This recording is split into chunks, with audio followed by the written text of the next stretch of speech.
کسی کو گولی آنکھ سے آئی ہے، کسی زبان سے آئی ہے. 235 لاشیں میں نے دفنائی ہیں. تو یہ پورا ہمارا گوشت کاٹ کر یا مرچی اور نمک ڈال کر یہ ہمارے منہ میں ڈالتے تھے. میرے نیلز اٹھائے گلاس سے، میرے باڈی کے پرائیویٹ پارٹس پہ ٹارچر کیا. اگر دنیا کی سب سے خوبصورت جنت کو دنیا کی سب سے بڑی فوجی چھاونی میں بدل دیا جائے تو کیا ہوگا؟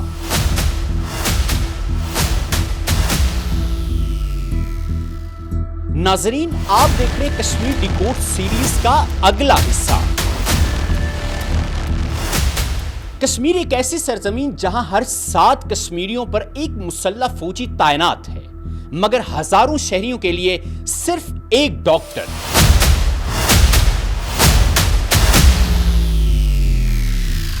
یہ صرف ایک تنازع نہیں بلکہ شناخت، آزادی اور حق خود ارادیت کی ایسی داستان ہے جو دہائیوں سے لکھی جا رہی ہے. آج ہم بات کریں گے کشمیر کے حقائق، اعداد و شمار اور ان واقعات کی جنہوں نے اس خطے کو عالمی توجہ کا مرکز بنا دیا ہے. اتنا تشدد ہوا ہمارے ساتھ کہ انسانیت کانپ اٹھتی تھی. مجھے جب لٹایا گیا تو اور سب سے پہلے مجھے الیکٹرک شاکس اتنے زور سے دیے گئے کہ میں جب چیختا تھا تو ایسا لگتا تھا کہ میرے یہ چیخنے کی جو آواز ہے یہ کہیں 100 فٹ کے کنویں سے آ رہی ہے. کشمیر کا مقدمہ کون نہیں جانتا جو آج بھی فاشسٹ بھارت کے پنجے میں جکڑا ہوا ہے. چاہے کانگریس کی حکومت رہی ہو یا بی جے پی کی، کشمیر ہمیشہ قبضے اور جبر کا شکار رہا. ہمیں بلیڈ سے کاٹ کر تو ہمیں کھلا رہے تھے. بولتے تھے سالے آپ پھر دوبارہ بولیں گے کشمیر آزاد کرنی ہے. اچھا.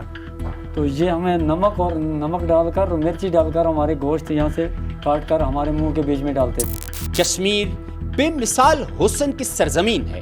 دنیا کے سب سے زیادہ عسکری حصے میں تبدیل کر دیا گیا ہے. ایک ایسی جگہ جہاں 3000 سے زائد شہریوں کے لیے صرف ایک ڈاکٹر موجود ہے، لیکن ہر 7 کشمیریوں پر ایک بھارتی ہتھیاروں سے لیس بھارتی فوجی تعینات ہے.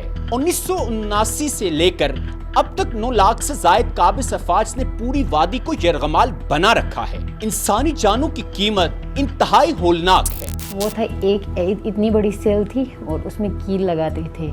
اس ٹائم انہوں نے پتہ نہیں کون سا بٹن دبایا اور میری بازوں کے اوپر، میرے ٹانگوں کے اوپر چلایا تو مجھے اتنا درد ہو رہا تھا. میری آنکھیں آگے والی اوپر جاتی تھی اور میری زبان پیچھے جاتی تھی. میرے بازو بند تھے. میری زندگی خراب کر دی انہوں نے. میں چلاتی تھی، کوئی نہیں سنتا تھا. خالی میں ایسی پڑی رہی گھر میں. 96,000 سے زائد ماورائے عدالت قتل، 1,07,000 سے زیادہ افراد پر بدترین تشدد اور بیلٹ گنز سمیت منظم ریاستی تشدد نے ہزاروں زندگیاں تباہ کر دی ہیں.